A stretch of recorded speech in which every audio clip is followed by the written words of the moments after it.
Get the eRadio SA app right now for free on the Google Play Store. Entertainment radio on the go.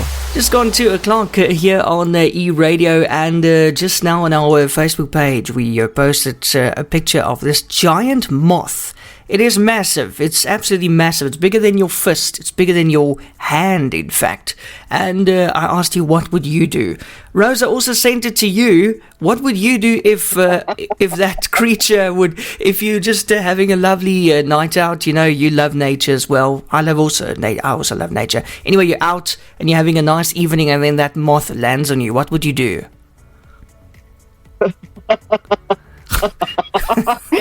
I'm not quite sure. Why is it landing on me? It likes you. I think I'll freak out. But don't you think it's superimposed? I'm like, where did you find it? It is actually going around on severe weather updates. It was found in the UK and it seems to be the real thing.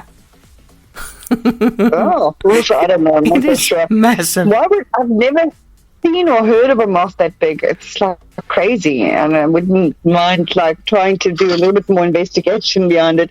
I wonder about these things. Yeah. It could be superimposed. Yeah, I agree. It is a bit massive, but let's say it is the real thing. I mean, I would be freaked out. I mean, it's bigger than a bird. Yeah, no, it's a bit freaky, and I mean, it's a lepidoptera, so they're not harmful. It's just, but it depends whether you squeamish or not. I think I'll first probably shake it off my arm. Depends on whether my arms are bare or not. As I said on Facebook, I would just go into cardiac arrest. Probably.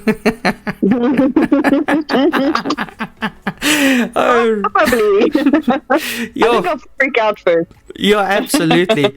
Listen, Rose, hello, by the way. How are you doing? Fine. I'm very well. I'm in the Karoo. So Yes. It's hot here. Is it hot down there? Lekker. It's humid. I don't know. It's the berg wind. You know, the berg wind we've been having for a few days now. It's warm where I am. Yeah.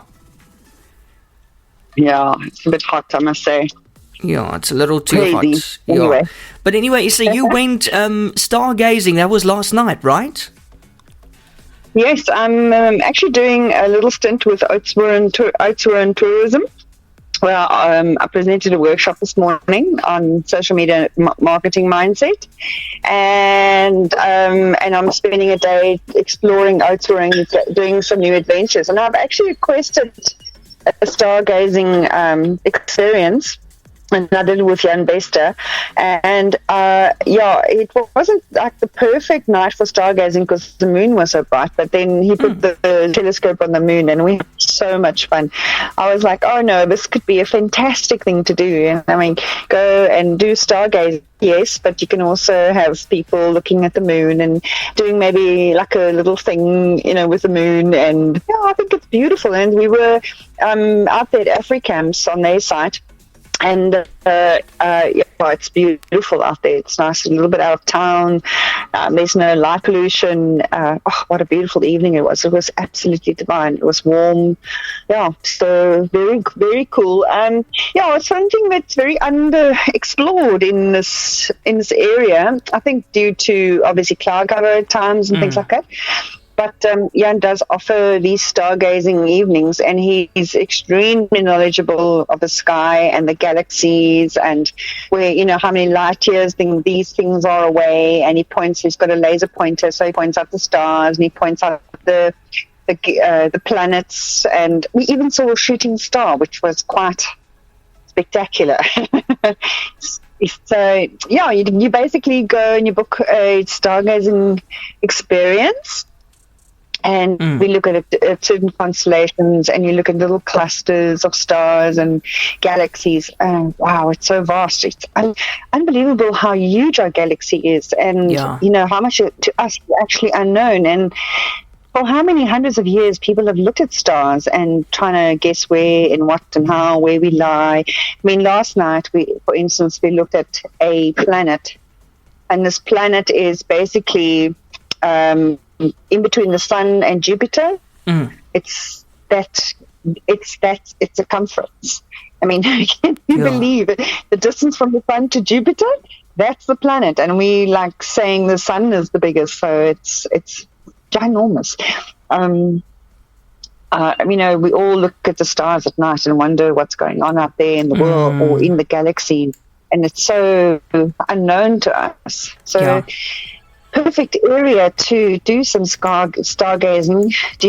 Because we don't have that much light pollution. We don't have pollution as much. You can see the Milky Way beautifully, and obviously now with the winters.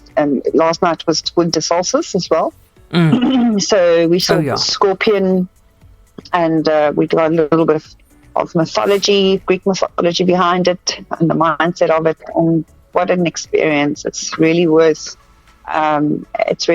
To look up at the stars, and you can actually see them. I mean, you look through these telescopes, and you can actually see that they're planets. It's not just little lights. They're actually the planets that you experience.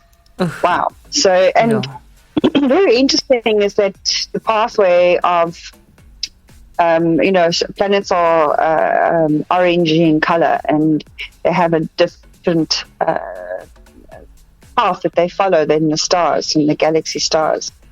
I never knew that. So you kind of look up at the sky and you see these things in a different kind of way. So very interesting. Something you should do. I would love to do that. I see that you posted the details on your Facebook page of the person, Jan Bester from True South Travel. Jan Bester. Yeah, Swartberg mountain specialist. But I also see you said the moon was the lady that stole the show. And there she is, Luna. Beautiful. You even got her on TikTok, I see. That's so cool. I mean, how many times?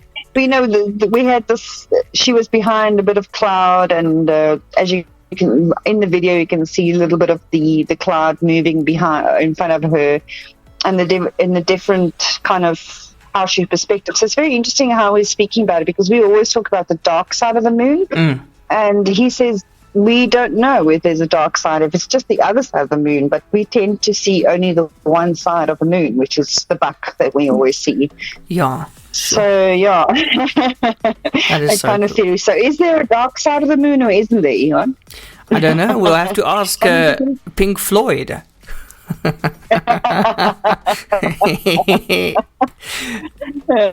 exactly the question he asked. Yeah. But, Rose, what else have you been up to in the Karoo? Besides stargazing? You're always up to something. I know that. Yeah, so yesterday I also had an extremely interesting historical walk with Stephen Miller and from Danga. And he basically did a walking historical tour of the centre of town, and showing me the buildings and where they come from, when they were built, and how. Did you know Oudtshoorn was called Velskoen Town?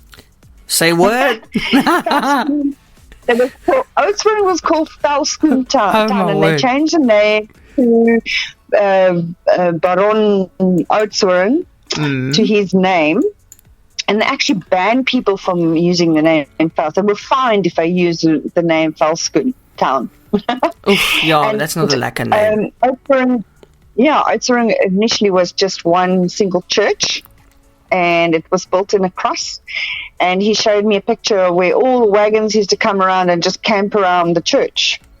And then from there, obviously, Oudtshoorn's gone through a lot of changes from rich to poor, but the community here in Oudtshoorn is quite, it's very rich in culture, and a whole bunch of cultures. So they had the Afrikaners, and then they had the English, and the Dutch, and then a huge amount of Jewish peddlers who were actually operating in these areas in the 1800s with the whole feather boom, where they used to come with their little peddler things, and they used to come and trade things from overseas and change and buy feathers or take feathers back, because feathers were obviously worth more than gold back then. Yeah. And until the car was developed, and the ladies didn't put more feathers in their hats, and that's what basically broke the feather industry. But the buildings here most of them was built out of sandstone, which was found just out in a quarry just outside of Oudtshoorn. And as the years went out and as the sandstone ran out, they actually had to start changing different kind of building styles. So as the building styles went on, the oldest buildings are built out of sandstone, and then as you go along, you get more colonial and more 70s looking and cement used and things like that. We saw a lot of churches, a lot of little churches in the town, even a few little synagogues were built here, and a lot of the Lithuanian Jews were operating in this area, and they had a lot of synergy between them and Lithuania, which is quite interesting as well. So the feather industry and rich in culture, and I've actually did a little bit of investigation here with Stephen Miller, and I might have to do another little talk about the ghost of Oudtshoorn. Ooh, have you got an update for us? Or is it a new ghost, or is it the other one we spoke about? No, these are all ones I've learnt about lately. Oh, new ghosts. Okay. I'm looking forward to it. Yes, we must do some ghost thingies again. That was so much fun last time. It was very popular as well. Yeah, and the other interesting I learnt was the old Lange which, he lived here. He was apparently quite a little bit of a potter. He used to drink a lot. But he he was phenomenal with water matters and sorting out disputes. And apparently, there was always this debate whether he was better because he was a lawyer, and they disputed whether he was better when he was pissed or better when he was sober. Probably when he was pissed, I tell you. So they used to have a dispute, and then they used to go pull him out of the pub to come and fight their battles. Apparently, he was very, very sharp. And a big rebel as well. Yeah, I think. Quite cute. I mean, I think the booze probably helped. Make you think more clearly. So always, you always get this idea about Langwerfen, and then you find out that he was quite a rogue. He was a free thinker, creative thinker, and extremely sharp, very sharp. I loved listening about him. So it wasn't just this very conformative type of person who let other people think for him. He used his own mind. It's interesting. Yeah. Wow, Rose, that sounds fantastic. So when are you coming back to the garden route? Well, I'm on my way I'm leaving right now. After we speak, I'm going to the Kango Caves and going to explore the Kango Caves a little bit again. And then tomorrow morning, I'll be doing a grain drive at Buffelsdrift. Oh. See what they have to offer, and then I'll probably be heading home. Yeah. Okay, so you're almost on your way back. I see one of our listeners just sent in a message saying that moth is a real thing. It's called the Endoxiella. I can't pronounce it. Cinereus, but also known as the giant wood moth. So, wow. Oh dear. Well, hopefully you won't find them here. Well, hopefully won't anyone land on us. I don't want any of those. No, please. Imagine it goes into your hair. Oh, no. No, and I think I've kind of trying to avoid those kind of things. Yeah. Listen, Rose, just lastly, I've been meaning to ask you, this happened 2 days ago where somebody posted footage of the Knysna elephant, Obas Fourie, saying he saw it on his farm. A lot of people having fights online and saying, no, there's more than one elephant left. What do you say about it? Just one left, or how do you feel? I say only the elephants know. No, okay, well that's a good answer. But I think there is probably just one left. I've listened to various people. I've done a walk with Gareth Patterson, and he's got some good information. And then there were some studies done by Sandparks, and they say no, there's only one. Yeah. And we even had I've seen some very strange things about people saying, why did they not bring elephants to this one lonely elephant?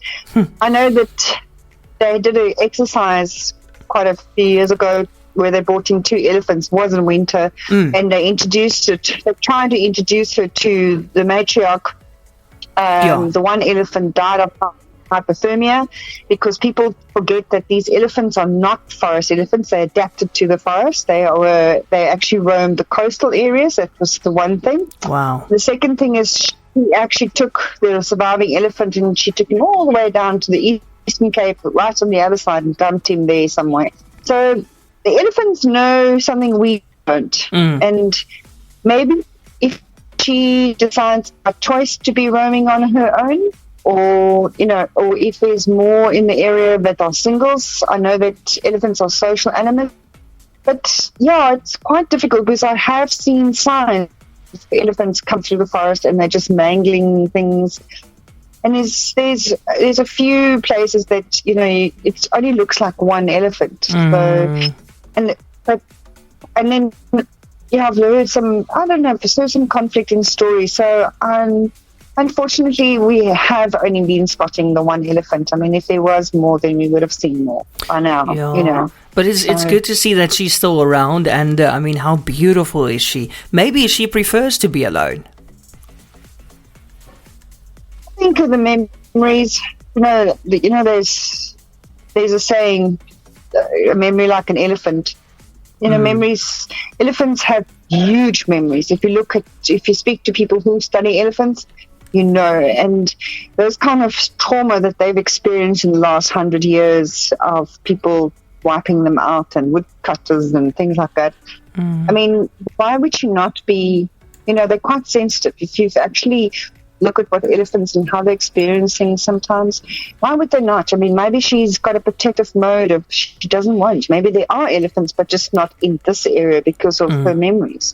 Who knows? We will, the animal mind is a mystery to us because we don't always understand what they're thinking. Yeah, you're so right. Rose, thanks for that. Thank you for Travel Tuesday. And when you get on the road, enjoy it and be safe. And enjoy and say hello to the Kango Caves. I haven't been there since school days.